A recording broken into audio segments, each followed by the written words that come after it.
Chapter number 10 शुरू करते हैं। टैक्स इनवॉइस है, क्रेडिट एंड डेबिट नोट्स और टैक्स इनवॉइस के बारे में बात करेंगे। हमने पहले भी बात की थी कि टैक्स इनवॉइस तभी आप इशू कर सकते हैं जब आप रजिस्टर्ड हो और जब आप एलिजिबल हैं किसी से टैक्स लेने के लिए, जब आप रजिस्टर्ड होते हैं। रजिस्ट्रेशन से रिलेटेड हमने पिछले चैप्टर में पढ़ा था।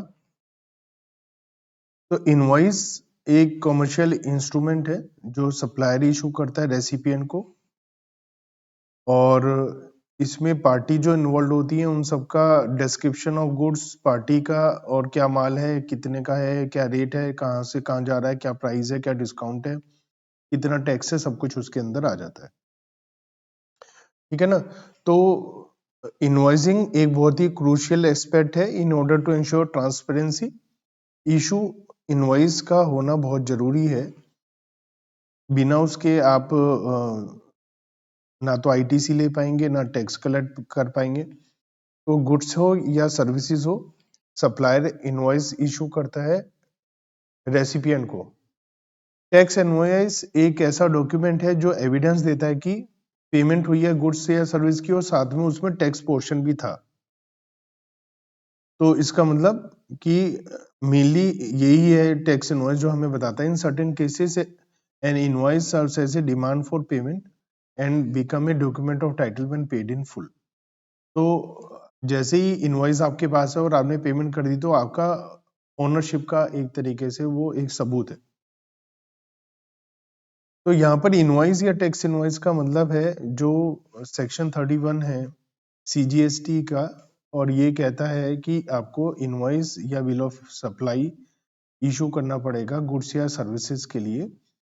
जीएसटी में टैक्स इनवॉइस एक इम्पोर्टेंट डॉक्यूमेंट है क्योंकि ये सप्लाई का ना केवल एविडेंस है बल्कि रेसिपिएंट के लिए आईटीसी लेने के लिए एक वेरी इंपॉर्टेंट एसेंशियल डॉक्यूमेंट है। मतलब इसके बगैर उसको आईटीसी नहीं मिल पाएगा जो पेमेंट करना है इनपुट टैक्स की। रजिस्टर्ड पर्सन आईटीसी नहीं ले पाएगा जब तक कि उसके पास या तो टैक्स इनवॉइस ना हो या डेबिट नोट ना हो। तो provision relating to tax invoice, debit, credit notes हमारे चैप्टर नंबर 7 में है, और सेक्शन है 31 से 34, और ये सीजीएसटी रूल्स में है। रूल्स है 46 से 55A। तो यहाँ पर हम कुछ डेफिनेशंस के बारे में बात करते हैं। क्रेडिट नोट एक डॉक्यूमेंट है जो रजिस्टर्ड पर्सन इशू करता है। डेबिट नोट एक और डॉक्यूमेंट है जो सबसेक्शन 3 ऑफ सेक्शन 434 में इशू होता है। असल में क्या है कि जब आप किसी को क्रेडिट करते हैं, तो आप अगर उसको क्रेडिट कर रहे हो किसी को, तो आप उसको अगर कोई बिल में अमाउंट में चेंज है ना, आप जैसे किसी को माल वापस करते हो तो आप उसको डेबिट कर देते हो, और किसी से माल वापस आता है ना, तो उसको हम क्रेडिट कर देते हैं।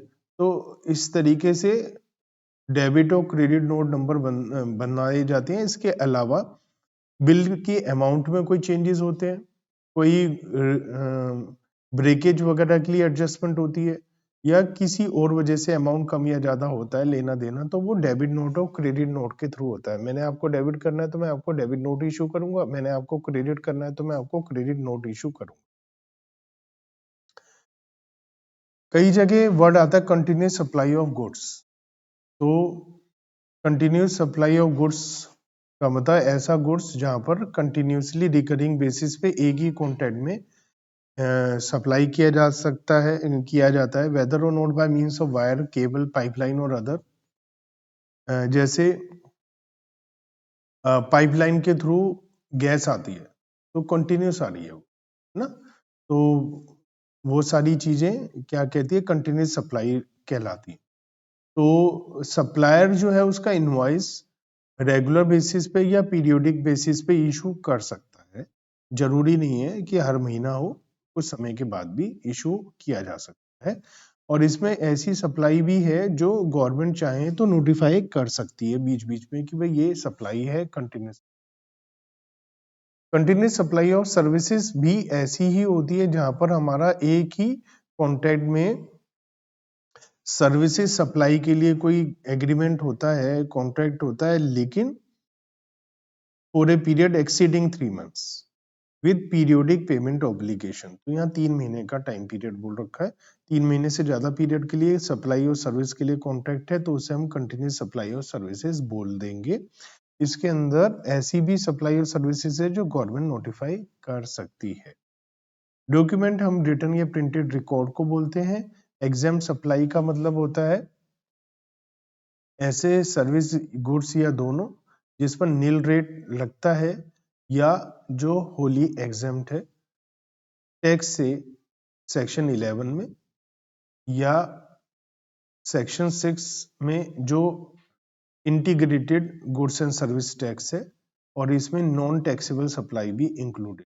तो एग्जाम सप्लाई में ऐसी सप्लाई जिसके ऊपर नील रेट है, जो एग्जाम्प्ट है या नॉन टैक्सेबल सप्लाई है, वो सारी एग्जाम सप्लाई की डेफिनेशन में आ जाती है। इनवॉइस या टैक्स इनवॉइस जो है मीनिंग है अभी सेक्शन 31 में आएगा। क्वार्टर का मतलब है 3 महीना, जो एक क्वार्टर होगा अप्रैल टू जून, एक होगा जुलाई टू सितंबर, एक होगा अक्टूबर टू दिसंबर और एक होगा जनवरी टू मार्च। तो कैलेंडर ईयर में ये 4 क्वार्टर होते हैं। रिटर्न्स का मतलब है कि जो भी एक्ट के हिसाब से रिटर्न फाइल करनी है आपने, वो सब रिटर्न्स कहलाती हैं। तो हम यहाँ पर अब बात करते हैं इस चैप्टर में सेक्शन नंबर 31 की टैक्स इनवॉइस के बारे में। तो सेक्शन 31 क्या कह रहा है? सबसेक्शन 1, एक रजिस्टर्ड पर्सन जब सप्लाई करता है टैक्सेबल गुड्स तो वो, ये हम पहले भी पढ़ चुके हैं, बिफोर और at the time of removal of goods for supply to the recipient where the supply involve movement of goods।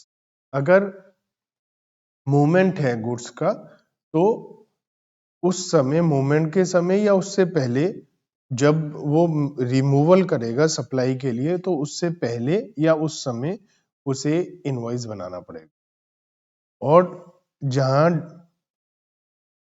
Movement नहीं है गुड्स का या रिमूवल ऑफ गुड्स नहीं है और केसेस में डिलीवरी ऑफ गुड्स और making available to the recipient, तो वहां पर टैक्सेबल इनवॉइस बनाया जाएगा। कैसे? मान लिया मेरी दुकान है और आप दुकान पर आए और मेरे से सामान खरीदा, मैंने आपको कुछ सामान पकड़ा दिया, तो यहाँ पर कोई ऐसा नहीं हो रहा है कि मैं आपको कहीं पहुंचा रहा हूँ माल, ये तो यही हाथों हाथ आपने लिया, तो उसी समय मैं इनवॉइस बना दूंगा। अगर आपने मुझे पैसा दिया और आपने कहा कि भैया मेरे वहां पर फैक्ट्री में पहुंचवा दो, मैंने कहा ठीक है आपकी फैक्ट्री में माल पहुंच जाएगा। वो माल पहुंचेगा, हम 2-3 दिन बाद उसे सप्लाई करेंगे, तो जब हम उसे रिमूव करेंगे अपने पास से माल को, उस समय या उससे पहले मुझे एक इनवॉइस बनाना, तो इशू करना पड़ेगा टैक्स इनवॉइस, जिसमें डिस्क्रिप्शन आएगा, quantity, value of goods, tax कितना है और ऐसी पर्टिकुलर जो प्रेस्क्राइब किए जा सकते हैं, provided government on recommendation of council, notification में बता सकता है कैटेगरी ऑफ गुड्स या सप्लायर, जहां पर कि जिस तरीके से जिन लोगों को ये इशू करना चाहिए। तो कुल मिलाकर कहानी ये है, सेक्शन 31 कहता है कि माल के भेजने से पहले आपको टैक्स इनवॉइस बनाना। सेक्शन 31 सबसेक्शन 1 कहता है आपको माल अपने पास से हटाने से पहले इनवॉइस बनाना। 31(2) क्या कहता है? Registered person supply taxable services shall before or after the provision of service but within a prescribe period issue a tax invoice. तो सेक्शन 31(1) गुड्स के बारे में बात कर रहा है, सेक्शन 31(2) सब सर्विसेज के बारे में बात कर रहा है। 31(2) कह रहा है दोनों में ही रजिस्टर्ड पर्सन की बात हो रही है, तो रजिस्टर्ड पर्सन ही टैक्स इनवॉइस इशू कर सकते हैं। तो 31(2) कह रहा है कि टैक्सेबल इनवॉइस इशू करा जाएगा अगर आप सप्लाई कर रहे हैं सर्विसेज की before or after the provision of service. Service से पहले भी, सर्विस के बाद भी कर सकते हो, लेकिन एक टाइम है, उस टाइम के अंदर। showing the description, value, tax, charge thereon and such other particular may be prescribed, provided that government may on the recommendation of council may specify the category of service or supplier, उन्हें किस तरीके से कितने time में issue करना पड़ेगा subject to condition, वो भी बताई जा सकती है। ठीक है, तो कहने का मतलब ये है कि जो सर्विसेज है उसके अंदर टाइम बाद का भी है कि सर्विस देने के बाद भी हम इशू कर सकते हैं टैक्स इनवॉइस। अब सबसेक्शन 3 कहता है कि 1 और 2 को छोड़ दो। ए रजिस्टर्ड पर्सन में within 1 month from the date of issuance of certificate of registration and in such manner as may be prescribed issue a revised invoice against the invoice already issued during the period beginning with the effective date of registration till the date of issuance certificate। अब मान लिया मैं यहाँ पर eligible हूँ registration कराने के लिए, तो मैंने रजिस्ट्रेशन के लिए अप्लाई कर दिया और 30 दिन के अंदर अंदर अप्लाई कर दिया, तो मेरा जब रजिस्ट्रेशन की डेट मान लिया मैंने 1 नवंबर को एलिजिबल था और मैंने 10 नवंबर को अप्लाई कर दिया और रजिस्ट्रेशन मेरे पास 15 नवंबर को रजिस्टर्ड हो गया, लेकिन रजिस्ट्रेशन की डेट 1 नवंबर से मानी जाएगी। अब इस बीच में मैंने इनवॉइस इशू करे होंगे, अब मैं उस समय तक रजिस्टर्ड तो था नहीं, तो मैंने नॉर्मल इनवॉइस इशू करे थे, लेकिन अब लिखा है कि आपको ये इनवॉइस टैक्स इनवॉइस इशू करने पड़ेंगे दोबारा से। तो जिस दिन सर्टिफिकेट रजिस्ट्रेशन मिलेगा उस दिन के 1 महीने के अंदर अंदर मुझको रिवाइज इनवॉइस इशू करने पड़ेंगे, जो ऑलरेडी मैं इशू कर चुका हूँ, क्योंकि मैंने नॉर्मल बिना टैक्स वाले इनवॉइस मुझे टैक्स वाले। A registered person may not issue a tax invoice if the value of goods or service or both supplied is less than 200 rupees subject to such condition। तो अगर आपने कोई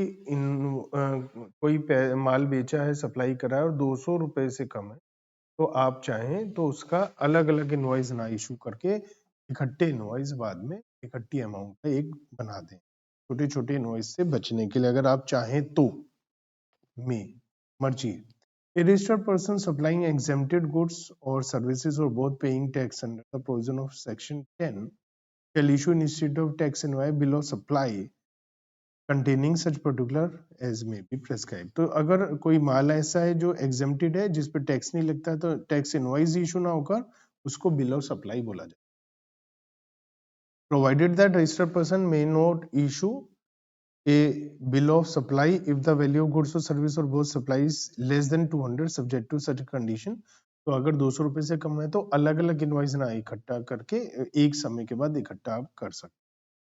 A registered person shall on receipt of an advance payment with respect to any supply of goods or service or both issue a receipt voucher or any other document containing such particulars as may be prescribed evidencing receipt of such payment। तो अगर मेरे को advance मिला है तो मैं tax invoice उसके लिए इशू नहीं करूंगा, मैं रिसीट पर इशू करूंगा। Where on receipt of advance payment with respect to any supply of goods or service or both the registered person issue a receipt voucher, but subsequently no supply is made or no tax invoice is issued in pursuance thereof, the said registered person may issue to the register who has made the payment a refund voucher। तो अगर मेरे पास किसी से advance आया, बाद में मैंने माल नहीं बेचा या सर्विस नहीं दी, तो मैं रिफंड वाउचर इशू कर दूंगा कि भाई मैंने माल वापस कर। A registered person who is liable to pay tax under subsection 3 or 4 of 9 shall issue an invoice in respect of goods or service or both received by him from the supplier who is not registered on the date of receipt of goods or service or both. और आगे लिखा है a registered person who is liable to pay tax under subsection 3 and 4 of 9 shall issue a payment voucher at the time of making payment to the supplier। तो कहने का मतलब ये है कि आपको जो जो जरूरत की चीजें हैं वो इशू करनी है, और नया जो रजिस्टर्ड है वो नया बंदा जो भी रजिस्टर्ड है वो 1 महीने के अंदर अंदर अपने रिवाइज्ड इशू कर सकता है invoice. Continuous supply of goods के केस में जहां पर बार बार अलग अलग समय पे पेमेंट आ रही है, तो invoice shall be issued before और at the time each such statement is issued or as the case में भी सच पेमेंट। मान लिया कंटिन्यूस सप्लाई ऑफ गुड्स है, आपके पास गैस इलेक्ट्रिसिटी कुछ लगातार आ रहा है, इलेक्ट्रिसिटी अभी नहीं लगता है जीएसटी, गैस की बात करें या कोई ऐसी चीज जो लगातार आपके पास आ रही है, तो वहां पर जैसे ही मैं आपको स्टेटमेंट भेजूंगा कि भैया ये माल आपके पास आ गया है या आपसे मुझे पेमेंट मिलेगी, तो मुझे इनवॉइस इशू करना। Subject to the provision of clause D और सबसेक्शन 3, जो registered person shall issue receipt of advance payment with, ये क्या रखा है, रिसीट वाउचर देंगे, तो उससे रिलेटेड बात बता रखी। Where the due date of payment is ascertainable from the contract, the invoice हम उस दिन या उससे पहले इशू करेंगे। Where the due date of payment is not ascertainable, the invoice shall be issued before और at the time of supply or service receive the payment. अगर कोई पहले से कॉन्ट्रैक्ट में तय नहीं है, तो जिस दिन पेमेंट मिलेगा उस दिन आपको सप्लाई ऑफ सर्विस का इनवॉइस बनाना पड़ेगा। Where the payment is link to completion of event, तो हमें उस इवेंट से पहले इनवॉइस बना। तो सबसेक्शन 5 हमें कंटिन्यूस सप्लाई ऑफ सर्विसेज के बारे में बता रहा है और subsection 4 continuous supply of goods के बारे में। सबसेक्शन 6 कह रहा है in case where the supply of service ceases under a contract before the completion of the supply, the invoice shall be issued at the time when the supply ceases and such invoice shall be issued to the extent supply made before such cease. अगर मान लिया मैं कोई service कर रहा हूँ और service पूरी नहीं हुई और बीच में रुक गई, तो जितनी सर्विस दिया उतना ही इनवॉइस में।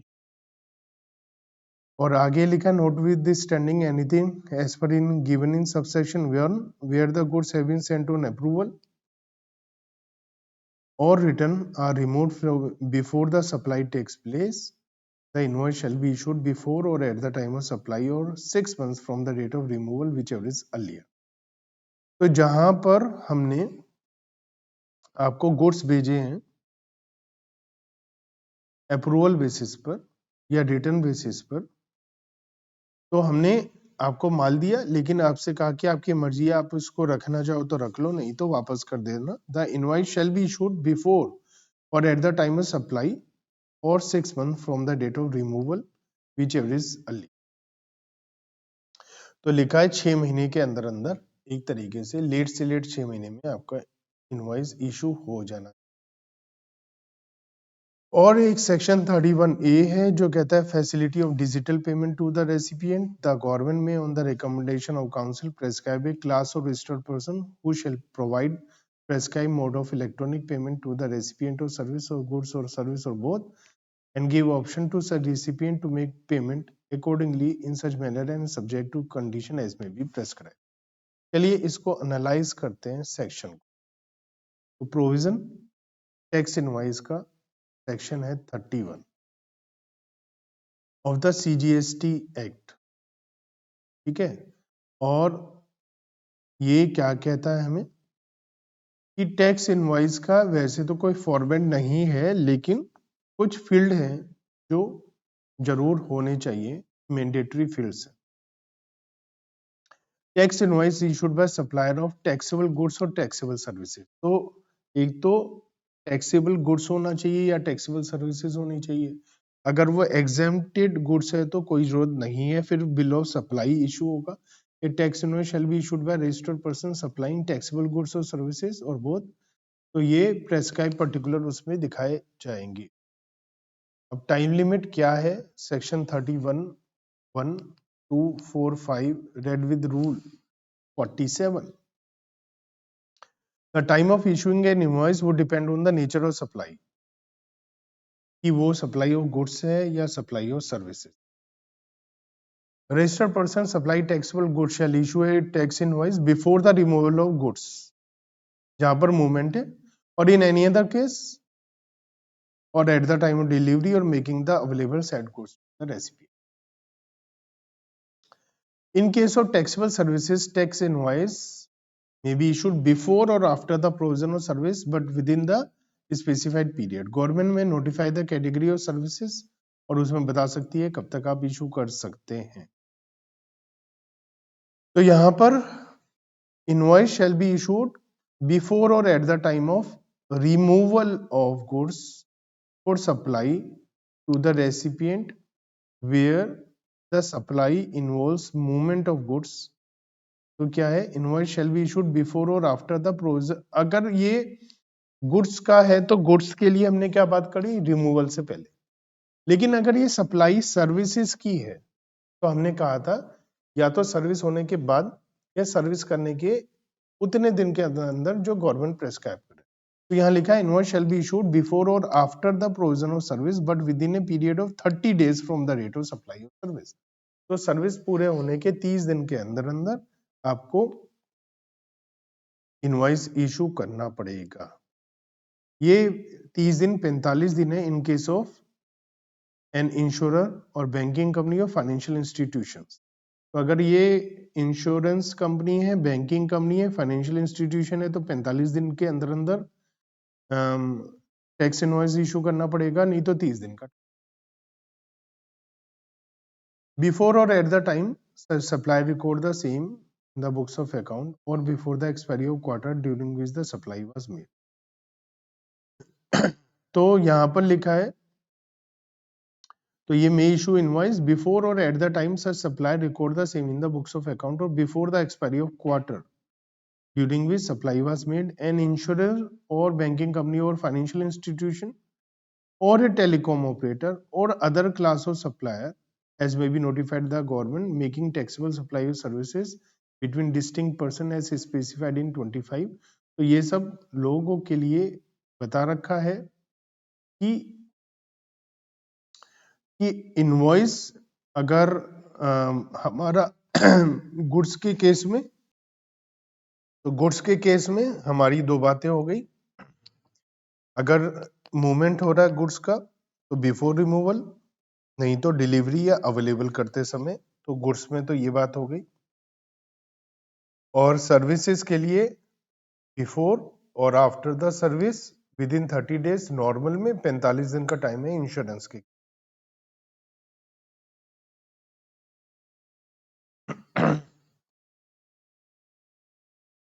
और इंश्योरेंस कंपनी के केस में अगर वो आपस में एक दूसरे को दे रहे हैं तो उनके पास जो टाइम पीरियड है वो क्वार्टर का है। Before or at the time such supply record the same in the books of or before the expiry of the quarter during which the supply was made, an insurance company or financial institution or telecom or other class may be notified by the government as a distinct person। Continuous supply के case में, goods के case में, जहां पर कोई statement जाती है account की या सक्सेसिव पेमेंट इन्वॉल्व है तो इनवॉइस उस दिन या उससे पहले इशू हो जाना चाहिए।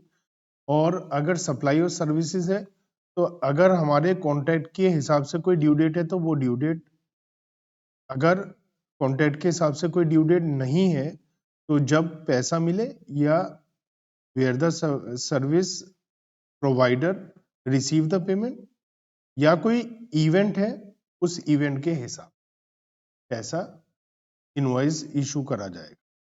चलिए एग्जांपल के थ्रू समझते हैं।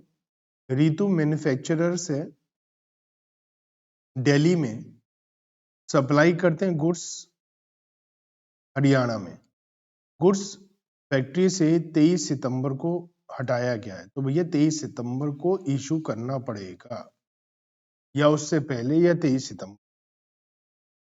Katyani security service security service दे रहे हैं ज्वेलर्स को फॉर देयर ज्वेलरी एग्जीबिशन जो 5 अक्टूबर को होगी। ठीक है, अब हमने पढ़ा या तो 5 अक्टूबर या उससे पहले या 5 अक्टूबर के 30 दिन के अंदर। तो 5 अक्टूबर के 30 दिन के अंदर अंदर तो ये 4 नवंबर या उससे पहले इन्हें इनवॉइस इशू करना। तो गुड्स के लिए गुड्स की डेट, इनवॉइस सर्विस के लिए नॉर्मल सर्विस 30 दिन और जो हमारी बैंकिंग कंपनीज हैं, इंश्योरेंस कंपनी है, वहां पर 45 दिन। Where supply of services ceases before its completion, तो जब कंप्लीशन सीज हुआ वहां तक का इनवॉइस इशू करना पड़ेगा। Goods sent on return basis, तो वहां पर 6 महीने from the date of removal और बिफोर और at the time of supply, जो भी जल्दी हो, मतलब जब वो ओके हो जाए उस दिन, या लेट से लेट 6 महीने तक इनवॉइस इशू करना ही पड़ेगा। इसमें क्या क्या डालना पड़ेगा डिटेल, तो नेम, एड्रेस और GST number of supplier, serial number, जो कंसेक्यूटिव सीरियल नंबर होंगे 16 कैरेक्टर से ज्यादा ना हो वो देना पड़ेगा, डेट ऑफ इशू देना पड़ेगा, अगर रेसिपिएंट भी रजिस्टर्ड है तो उसकी डिटेल भी सारी की सारी आएगी। अगर रेसिपिएंट अनरजिस्टर्ड है और 50,000 या उससे ज्यादा का सामान दे रहे हैं आप, तो उसका नाम, एड्रेस, डिलीवरी, स्टेट, कोड, सारी डिटेल जाएंगी। और 50,000 से कम है तो अनरजिस्टर्ड रेसिपिएंट में still request the aforesaid detail, वो कह सकता है, डाल दीजिए। Where any taxable service is supplied by electronic commerce or to a recipient who is unregistered irrespective of value of service, a tax invoice issued by a registered person shall contain the name and address of recipient along with PIN code and the name of state, and said address shall be deemed to be address on record of recipient। ये बोल रहे हैं जैसे आप Amazon, Flipkart के through सामान जाता है तो वहां पर रेसिपिएंट की डिटेल्स आएंगी। इसके अलावा कोड आएगा गुड्स और सर्विसेज का, क्या है गुड्स और सर्विसेज, उसकी detail, quantity, value, taxable value, discount, rate of tax, सारी चीजें उसमें आएंगी। कितना अमाउंट है टैक्स का, प्लेस ऑफ सप्लाई क्या है, address of delivery, tax reverse charge से है या नहीं, सिग्नेचर आएंगे या डिजिटल सिग्नेचर आएंगे, और सारी डिटेल आएंगी। The tax payer exempted from the mandatory requirement of e-invoicing are required to provide a declaration on the tax invoice stating that though their aggregate turnover exceeds the notified aggregate turnover for e-invoicing, they are not required to prepare an e-invoice। तो e-invoice अगर नहीं बनवाना है तो आप उस पर लिख देंगे कि भैया हमारा एग्रीगेट टर्नओवर से कम है ज्यादा है, उस हिसाब से आपको बताना पड़ेगा। नंबर ऑफ HSN डिजिट लिखनी पड़ेंगी, और and class of registered person not required to mention HSN। कुछ ऐसे लोग हैं जिन्हें HSN लिखने की जरूरत नहीं है और कुछ ऐसे जिन्हें लिखना पड़ेगा। तो board recommendation of council notify कर सकता है कि नंबर ऑफ डिजिट कितनी HSN कोड की आपको डालनी है गुड्स की या सर्विसेज की क्लास ऑफ रजिस्टर्ड पर्सन को, और आपको ये बताना पड़ेगा, मतलब वो बता सकते हैं कि आपको इतना कोड डालना है, इतना डालना है, नहीं डालना, वो सब आपके लिए बताया जा सकता है। और ये प्रोविजन बिल ऑफ सप्लाई पर भी अप्लाई होगा जहां पर आपका टैक्स नहीं ले रहे हैं आप। In view of the above power following notification has been issued कि अगर एनुअल टर्नओवर पिछले साल की आपकी 5 करोड़ या उससे कम है और आप माल दे रहे हैं B2B, मतलब बिजनेस टू बिजनेस, तो आप 4 डिजिट का कोड उस पर डालेंगे। अगर आप B2C दे रहे हैं, मतलब बिजनेस टू कंज्यूमर दे रहे हैं, तो आपके पास ऑप्शनल है कि आप 4 डिजिट का उस पर कोड डालें या ना डालें। अगर आपकी टर्नओवर पिछले साल की 5 करोड़ से ज्यादा है तो आपको हर एक केस, चाहे B2B हो चाहे B2C हो, आपको 6 डिजिट का HSN कोड डालना ही पड़ेगा। तो ये बातें उससे रिलेटेड हो गए। Manner of issuing the invoice, आप इशू कैसे करेंगे। In case taxable supply of goods, तो आपको ट्रिप्लीकेट 3 हिस्से बनाने पड़ेंगे, और सर्विस के केस में डुप्लीकेट 2 हिस्से, आपको 2 इनवॉइस बनाने, original carbon copy, duplicate copy, ऐसे।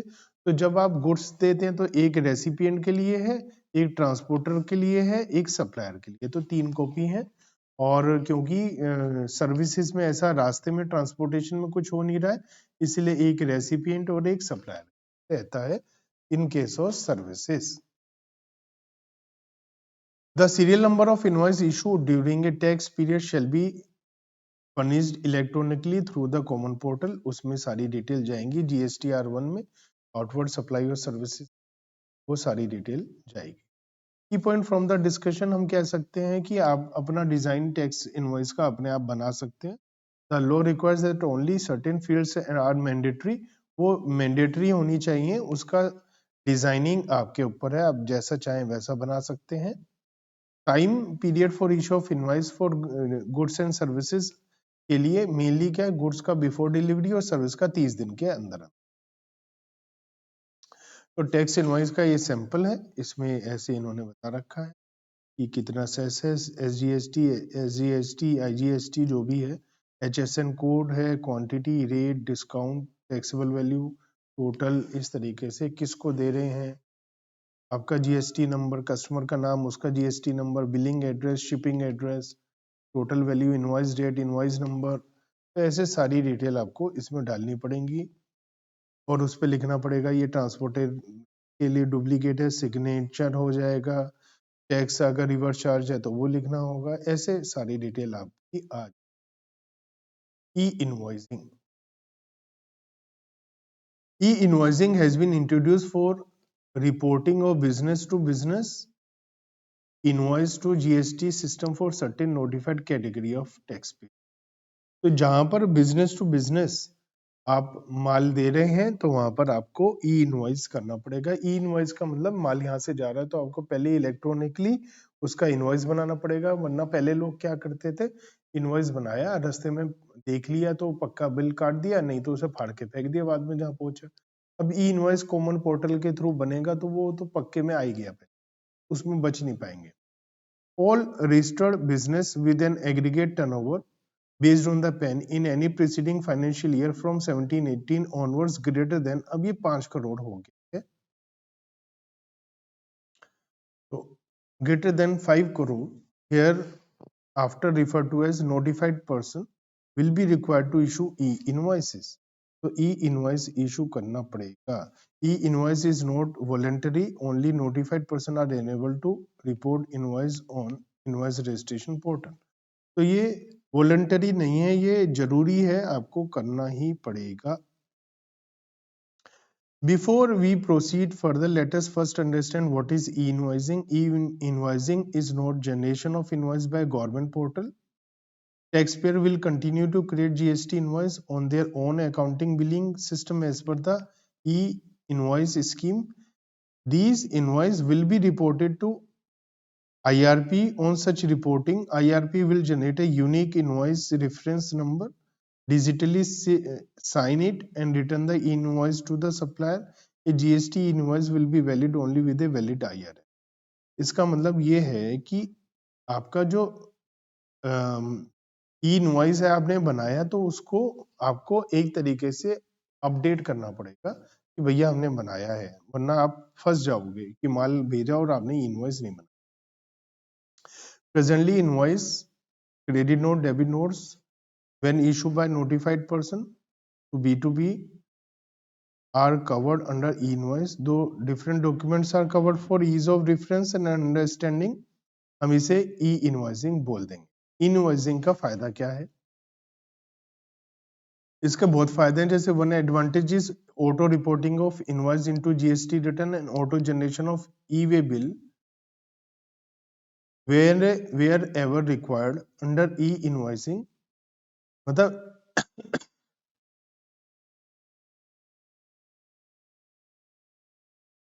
तो ई इनवॉइस, ई वे बिल अलग होता है, वो रास्ते के लिए बनाया जाता है, तो ई वे बिल पोर्टल पे बनेगा। ई इनवॉइसिंग का मतलब ये है कि आपका जो इनवॉइस है वो जब भी आप बनाएंगे तो वो सब आपको अपडेट करना पड़ेगा। तो B2B invoice data only once in e-invoice form and the same is reported in multiple form. E-way bill can be auto-generated using e-invoice data. GSTR1 can also be auto-populated with the e-invoice data. It will become part of the business process of the taxpayer.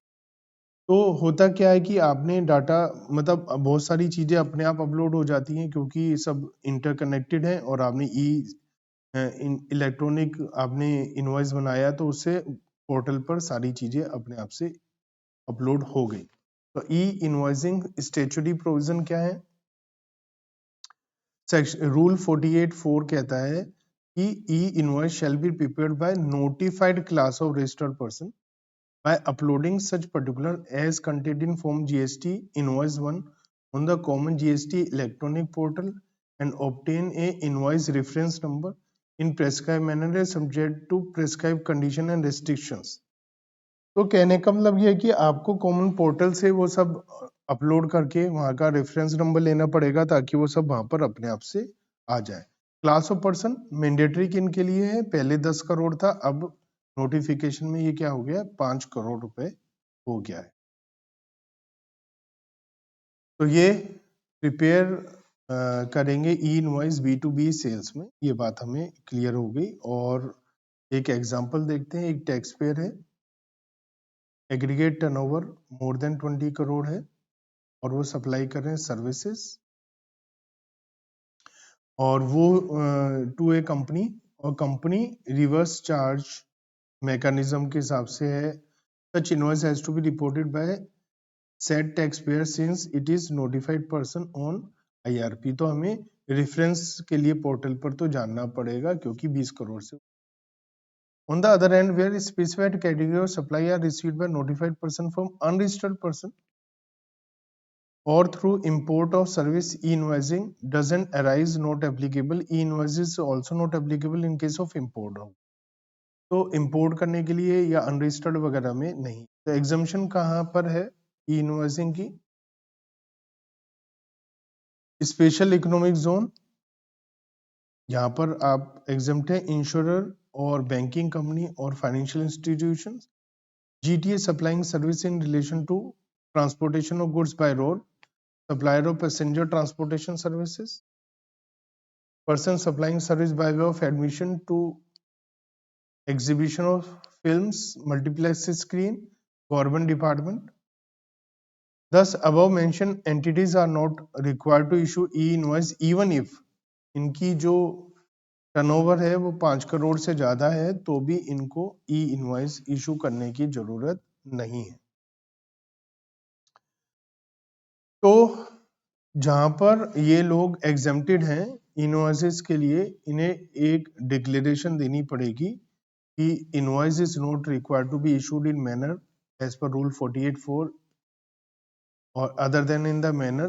वो हमें इन्हें बताना पड़ेगा कि I hereby declare that though our aggregate turnover in the preceding year is more than the aggregate turnover notified, but we are not required to prepare an invoice as per the provision of sum। तो कहने का मतलब है, इन्हें ये बताना पड़ेगा कि हम 5 करोड़ से ज्यादा की टर्नओवर कर रहे हैं लेकिन हमें एग्जम्पशन मिली हुई है, इसलिए हम लोग ई इनवॉइस इशू नहीं कर रहे। महाराजा प्राइवेट लिमिटेड एक ऐसी जेड यूनिट है, एग्रीगेट टर्नओवर इनकी मोर देन 10 करोड़, मतलब 5 करोड़ माने या 10 करोड़ है तो भी 5 करोड़ से तो ज्यादा ही है ना। तो SEZ तो एग्जेम्प्ट है, ठीक है। और लिखा है कि turnover of DTA unit 5 crore है, तो यहां पर हमारा ये टर्नओवर के हिसाब से लेगा। 5 करोड़ हो गया तो इसे करना पड़ेगा। तो SEZ वालों को जरूरी नहीं है ना। So it has been clarified that the said exemption from generation of e-invoice is for the entity as a whole and is not restricted by the nature of supply being made by the said entity। Banking company है तो वो exempt है ई-इनवॉइस से, ये बात example में लिखी हुई है, तो उन्हें ई-इनवॉइस इशू करने की जरूरत नहीं है। ई-इनवॉइस इशू कैसे होता है? The taxpayer first prepare and generate his invoice using his own accounting billing system, manual system, जैसा भी है वैसा वो बनाएगा। The invoice must conform to the e-invoice की स्टैंडर्ड नोटिफाइड फॉर्मेट है जो सब्सिक्वेंट पैराग्राफ में बताया गया है। The detail of this invoice upload करा जाएगा टैक्स पेयर से इनवॉइस रजिस्ट्रेशन पोर्टल पर। तो आपको क्या करना है कि इनवॉइस खुद बनाना है, फिर इनवॉइस रजिस्ट्रेशन कराना है। This way tax payer registered his supplied transaction on invoice registered portal. तो आपने एक तरीके से इनवॉइस बनाया और उसे जो है जीएसटी के पोर्टल पर डाल दिया। On uploading IRP returns the e-invoice with a unique invoice reference number. After digitally signing the e-invoice and adding a QR code, then the supplier shares the e-invoice with the receiver. तो आप supplier है, आपको एक department की तरफ से e-invoice आ जाएगा जो आप आगे शेयर कर सकते, वो इस तरीके का होगा e-invoice। ठीक है, तो उसमें सारी डिटेल आ जाएगी, सारी की सारी डिटेल्स उसमें आ जाएगी। How e-invoice data is consumed by GST system for generation of e-way bill or populating relevant parts of GST return? तो ये जो हमारा था IRP send the e-invoice data along with IRN to the GST system and e-way bills system. So GST system will auto populate into GSTR1 of the supplier and GSTR2A of the respective receiver. तो receiver की GSTR2A में जहां पर input data आता है वहां पर आ जाएगा, और सप्लायर की GSTR1 जहां सप्लाई का डाटा आता है वहां पर ये ऑटोमेटिकली अपने आप आता रहेगा। We source marks as e-invoice, IRN and IRN date with also be shown in GSTR1 and GSTR2A. The e-invoice scheme include parameters, for example transporter ID, vehicle number, और जो ई-वे बिल के लिए जरूरी है वो सारी चीजें भी आ जाएंगी ताकि उसका ई-वे बिल जनरेट हो पाए। तो कहने का मतलब है कि आप एक इनवॉइस बनाएंगे, और अगर आप 5 करोड़ से ज्यादा की सेल करते हैं, B2B सेल करते हैं, तो आप सप्लाई करते हैं, तो आपको जो भी इनवॉइस बनाएंगे वो एक तरीके से अपलोड रेफरेंस करके अपलोड करना पड़ेगा, बताना पड़ेगा कि हमने करा है, और वो ऑटोमेटिकली ITR जो होती है इनकी, मतलब GSTR होती है, वहां पर भी अपने आप आती रहेगी। अब क्या होगा, मान लिया आपने कोई इनवॉइस रिपोर्ट अपलोड कर दिया, फिर वो कैंसिल हुआ, तो लिखा है कैंसिलेशन और amendment of reported invoice. Where needed, the seller can cancel IRN for an e-invoice already reported by reporting it on IRP within the specified time. तो यहाँ पर लिखा है कि आप बता सकते हैं और कर सकते हैं, लेकिन लिखा है however if the connected e-way bill is active or verified by the officer during transit, तो आप कैंसिलेशन नहीं कर। जैसे ई-वे बिल बना, रास्ते में माल जा रहा है, चेकिंग भी हो गई, फिर आप कैंसिल थोड़ी ना कर लो, है ना। तो आप जीएसटी पोर्टल के थ्रू ही अमेंडमेंट कर पाएंगे ई इनवॉइस, ना। तो आपको पोर्टल से ही अमेंडमेंट करना पड़ेगा। इम्प्लीकेशन फॉर द बिजनेस, तो इस डिस्कशन से पता चलता है कि invoice does not mean that invoice need to be prepared on the government portal. बस उन्हें इन्फॉर्म करना है, प्रिपेयर आपको करना है, इन्फॉर्म गवर्नमेंट को करना है, इंटीमेट करना है गवर्नमेंट को कि हमने इनवॉइस बायर को इशू किया है, और उस इनवॉइस को रजिस्टर करना है गवर्नमेंट के पोर्टल। तो आपको इशू खुद करना है, लेकिन उसको रजिस्टर कराना है गवर्नमेंट के portal. E-invoice schema, business uses various accounting billing software such generation and storing invoice in their own electronic formats. These different formats are neither understood by GST system or by the system of supplier and receiver. So an invoice generated by SAP system cannot be read by machine which is using tally system unless a connector is used with more than 300 accounting billing software product. There was no way to have connector for all. तो इस scenario में ई invoices introduce करी गई कि आप क्या करेंगे कि machine readability and uniform interpretation के लिए इंश्योर करा जाए कि ई इनवॉइस हर एक का एक जैसा बने, दिखाई दे, क्योंकि सबके अलग अलग सिस्टम है, तो उस सबके अलग अलग इनवॉइस है, वो पढ़ने में दिक्कत आएगी। ई इनवॉइस एक ही सॉफ्टवेयर कर रहा है, बना रहा है, तो वो बड़े आराम से हो पाएगा। Since there was no such standard for e invoice available earlier, तो यहाँ पर एक स्टैंडर्ड बनाना अच्छा है। This uniform standard format applicable for all business across the countries known as e-invoice schema.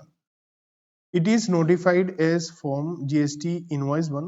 E-invoice schema mandates that particulars shall be reported in electronic format to IRP, invoice detail in Prescam schema is to be reported, और वो फिर आराम से हो जाएगा, है ना। तो ये इन्होंने वेबसाइट के लिए ये बता रखा है कि हम इसमें चाहें तो देख सकते हैं किस तरीके से होगा। As earlier, GST invoice will be valid only with a valid IRN. GST invoice तभी वैलिड होगा जब उसका रेफरेंस नंबर भी होगा। तो IRN एक रेफरेंस नंबर होता है जो हर एक इनवॉइस का अलग नंबर।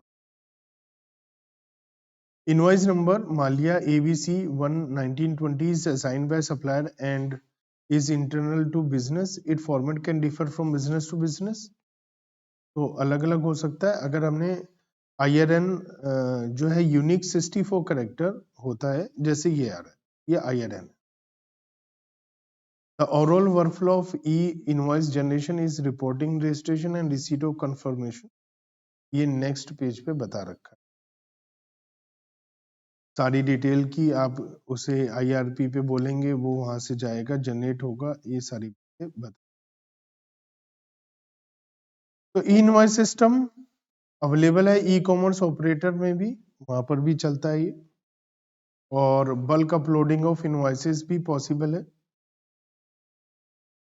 तो यहाँ पर क्लियरिफाई हुआ है, there is no requirement to carry the physical copy of tax invoice.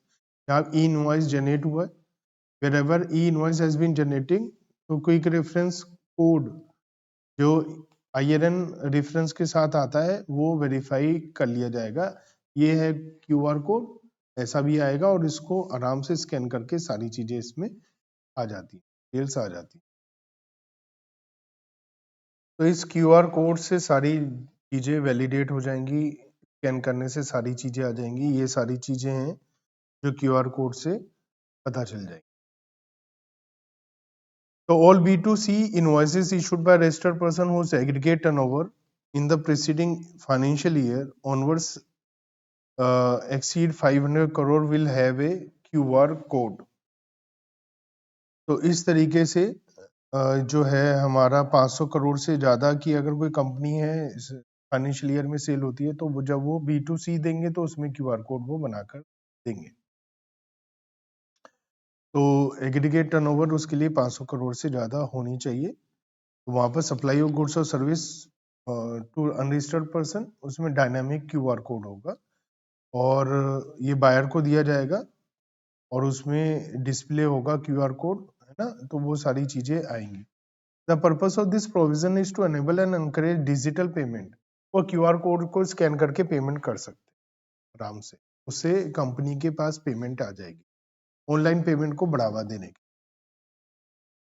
बहुत सारी आजकल दुकानें या शॉप ऐसी है जहाँ पर पेमेंट को काउंटर होते हैं, QR कोड होते हैं, जो बायर स्कैन करता है ना, उसके लिए अमाउंट डालनी पड़ती है। लेकिन इसमें क्या होगा, इसमें आप QR कोड को स्कैन करेंगे तो सीधा सीधा वही अमाउंट आएगी और वही सीधी वन टाइम पेमेंट हो जाएगी, आपको अमाउंट डालनी नहीं पड़ेगी, कम ज्यादा का झंझट नहीं होगा, ठीक है ना। There is no relevance or applicability in e invoice in respect of B2B supplied by the notified class of taxpayer.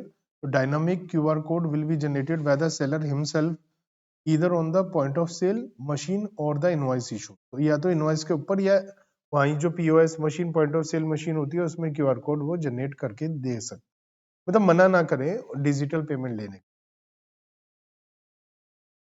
तो यहाँ पर लिखा है dynamic code in case of invoice issue to person having a UIN। तो यहाँ पर अगर unique identity number लिया है, is not a registered person as per the definition, therefore any invoice issued to UIN shall be considered as a invoice issued to B2C। तो इसलिए उसके लिए डायनामिक QR कोड बनाना पड़ेगा, क्योंकि UIN वाले को रजिस्टर्ड नहीं माना जाता, तो उसे B2C माना जाए। Non applicability of dynamic QR code, तो वो कब नहीं है, वही जिनके लिए हमारा पहले नहीं था ई-इनवॉइस, उनके लिए ये भी नहीं है। तो यहाँ पर इंश्योरेंस है, गुड्स ट्रांसपोर्ट एजेंसी है, सप्लायर ऑफ पैसेंजर सर्विसेज है, और एडमिशन फिल्म्स वाला है, और डाटाबेस और रिट्रीवल सर्विसेज है ऑनलाइन वाला, तो वो सारा वैसे ही है उनके लिए। No dynamic QR code in case of export, जैसे उसमें था वैसे यहाँ पर भी है, और क्या क्या पैरामीटर्स आएंगे QR कोड में, डायनेमिक QR कोड में, वो बता रखा। तो इस तरीके से यहाँ पर ये सारी चीजें बता रखी हैं। तो ये सारे केसेस हम नेक्स्ट वीडियो में देख